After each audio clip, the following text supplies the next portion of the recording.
আলহামদুলিল্লাহ ইসলামী আন্দোলন বাংলাদেশ কুষ্টিয়া জেলা শাখার উদ্যোগে বৈষম্য বিরোধী ছাত্র আন্দোলনের শহীদের স্মরণে আজকে ঐতিহাসিক তাফসীরুল কুরআন মাহফিল এখন আমাদের মধ্যে আলোচনা রাখবেন। আজকের অনুষ্ঠানের মধ্যমণি বিশিষ্ট আলিম খতিবুল উম্মাহ আলহাজ হযরত মাওলানা হাফিজুর রহমান সিদ্দিক বরকত আলোচনা শুনবেন। আলহাজ হযরত মাওলানা হাফিজুর রহমান সিদ্দিক বরকত হযরতকে তার মূল্যবান বয়ান পেশ করার জন্য অনুরোধ করছি।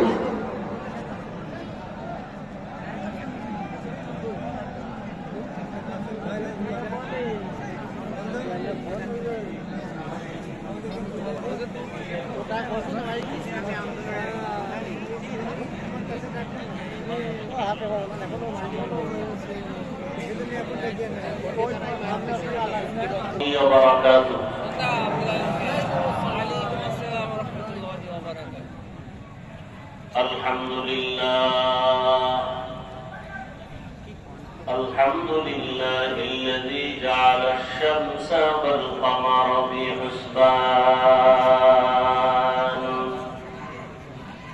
والنجم والشجر يسجدان وفضل زمانا على زمان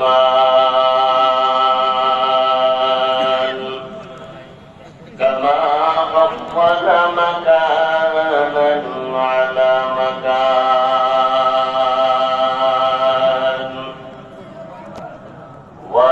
وإنسانا على إنسان ونشهد أن لا إله إلا الله وحده لا شريك له لا ضد له ولا ند له ولا مثل له ونشهد أن سيدنا وسندنا وحبيب ربنا وطبيبنا وطبيب قلوبنا ومولانا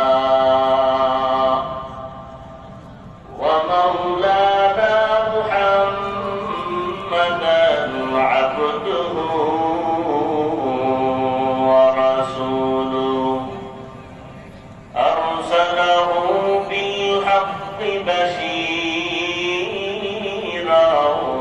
ونذيرا وداعيا إلى الله بإذنه وسراجا منيرا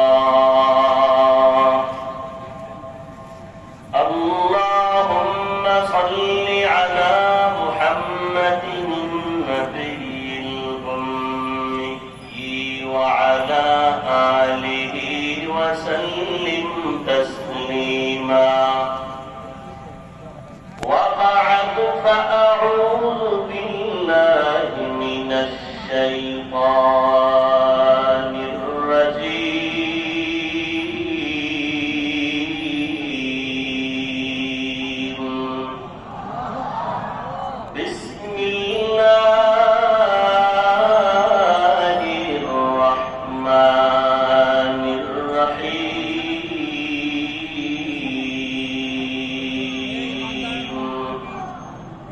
وما أرسلنا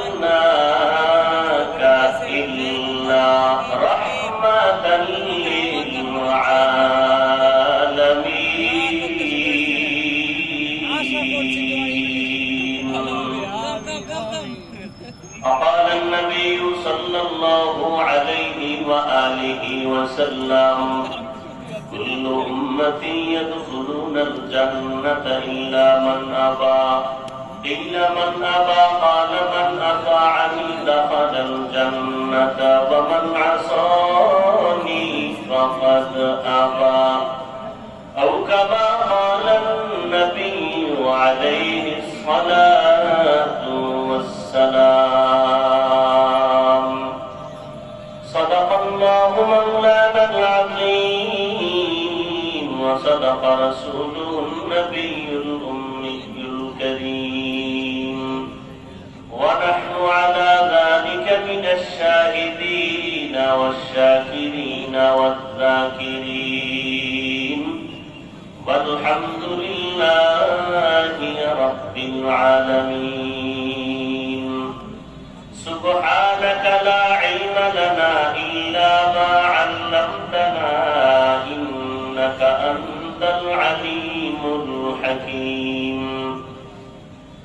رب اشرح لي صدري ويسر لي أمري واحلل عقدة من لساني يفقهوا قولي تکبیر میں کلمہ میں نمازوں میں اذان میں تکبیر میں کلمہ میں نمازوں میں اذان میں نام الہی سے ملا نام محمد ہے نام الہی سے ملا نام محمد فرماتے ہیں آدم کو مجھے خلد دری میں فرماتے ہیں آدم کو مجھے خلد دری میں لکھا ہوا تو باپ ملا نام محمد لکھا ہوا تو باپ ملا نام محمد ہے نیم میں محبوب یہ مطلب کا اشارہ ہے نیم میں محبوب یہ مطلب کا اشارہ پھر کیوں نہ ہو محبوب خدا نام محمد پھر کیوں نہ ہو محبوب خدا نام محمد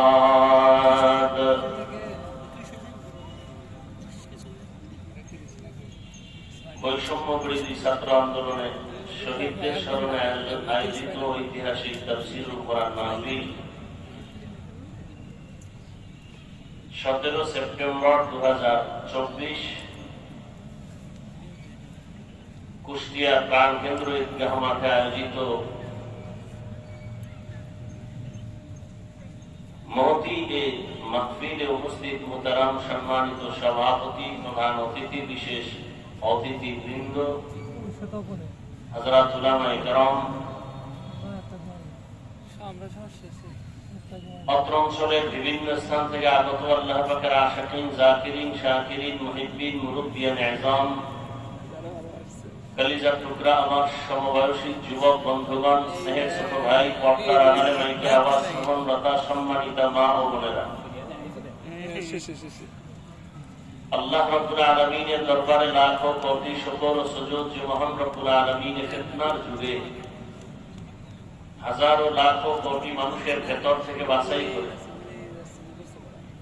পৃথিবীর শ্রেষ্ঠ মজলিস উলামায়ে আহলে হকের মজলিস গুনাহ মাফের মজলিস তওবা কবুলের মজলিসে আমাদেরকে আসা বসার তৌফিক দান করেছেন।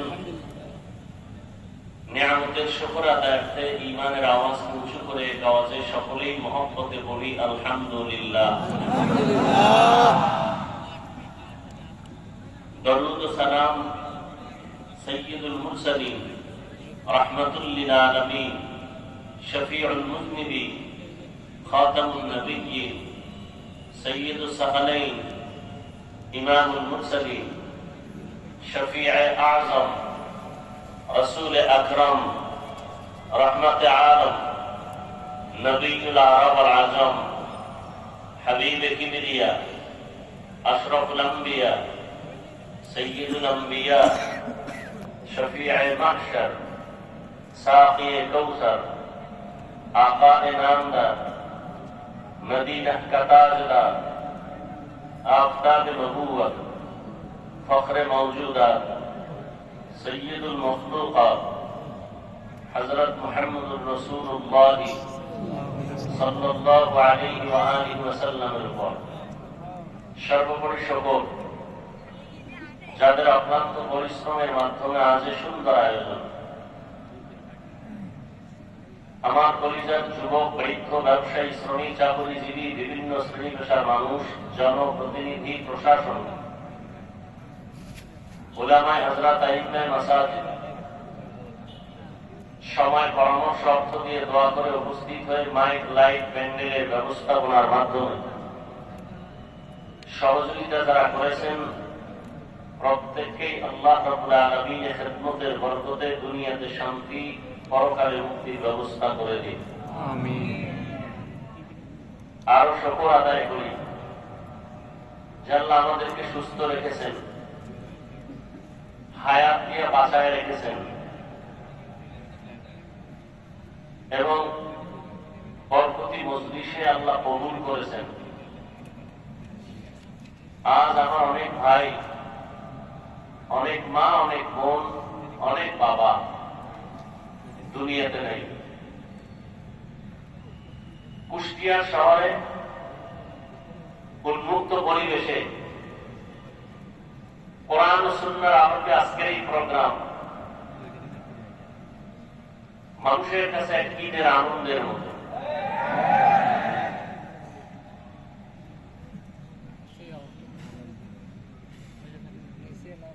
আমি মনে করি এটা কুষ্টিয়ার জন্য একটা বিজয়ের পূর্বাভাস।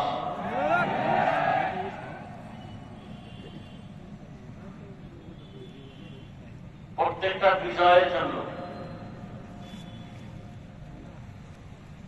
প্রথম যে জিনিসটা দরকার সেটা হলো একতাবদ্ধ পথ চলা। আজ আমার দেশের ছাত্র জনতা, উলামায়ে কেরাম সহ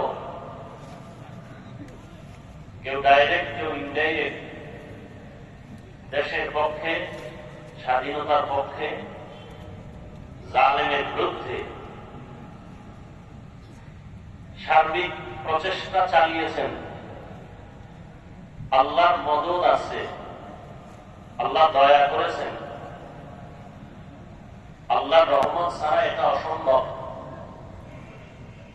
অনেক বান্দা বান্দির চোখের পানি এটা ফলাফল। এখনো আমরা যে আরামে ঘুমিয়ে থাকবো চুপচাপ, বিষয়টা এমনও না।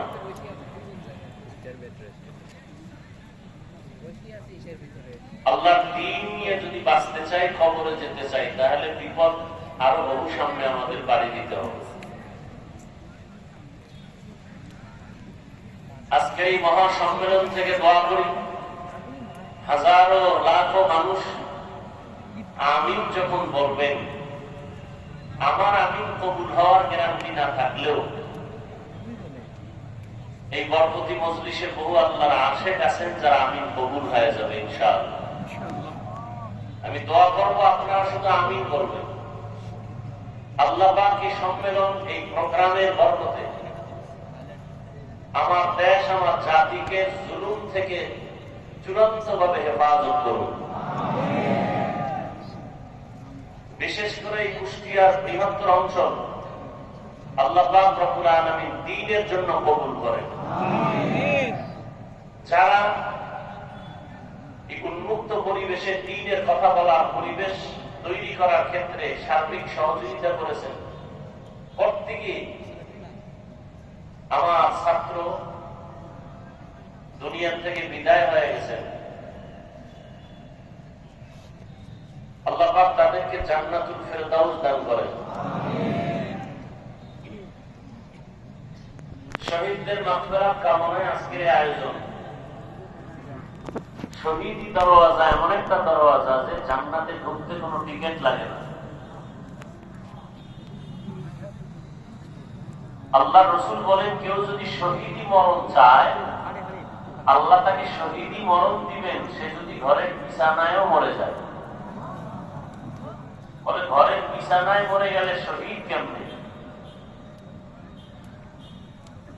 বাচ্চা প্রসবকালে কোনো মা যদি দুনিয়ার থেকে বিদায় হয়ে যান, আল্লাহ তাকে শাহাদাতের মরণ দান করেন। কোন মানুষ যদি বিষ বেদনা পেটে ব্যথায় মরে যায়, আল্লাহ শহীদের মর্যাদা দান করেন।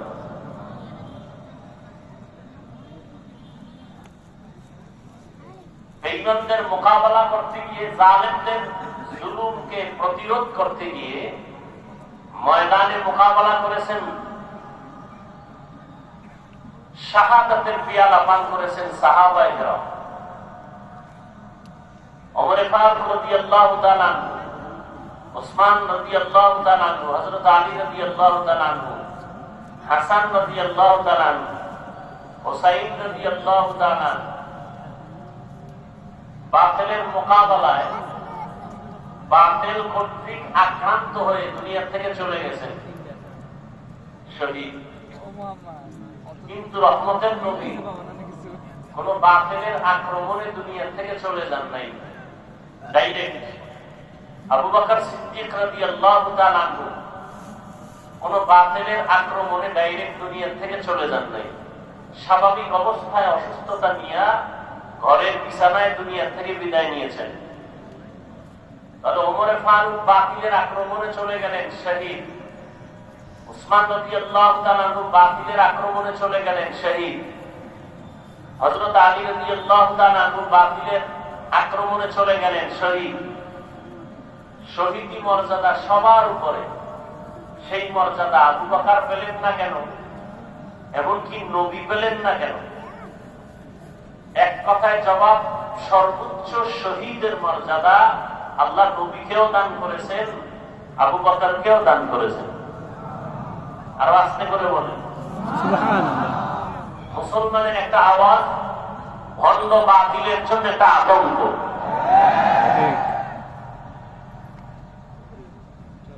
সমস্ত দুনিয়ার বিধর্মীরা মুসলমানের আওয়াজটাকে বেশি ভয় পায়। মুসলমানের টাকা লাগে না, বাড়ি লাগে না, কিচ্ছু লাগে না, ইমানের আওয়াজ। আওয়াজটা হতে হবে ইমানের, আওয়াজটা হতে হবে ইমানের।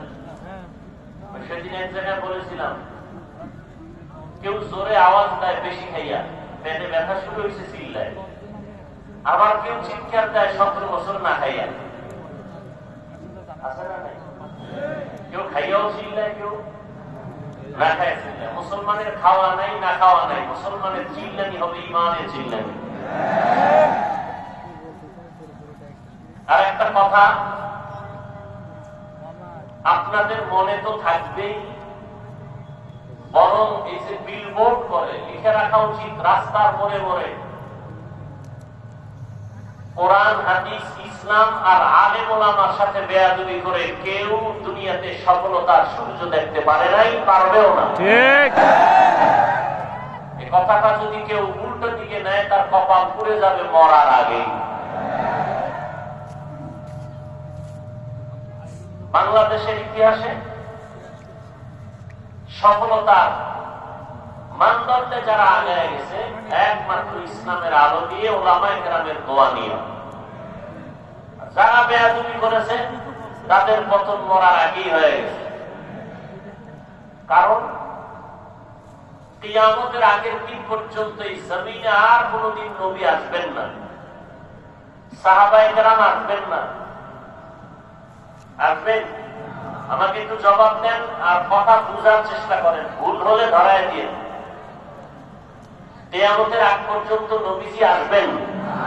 আবু বকর, ওমর, ওসমান, আলী সহ কোন সাহাবায়ে কেরাম আসবেন? আসবেন না।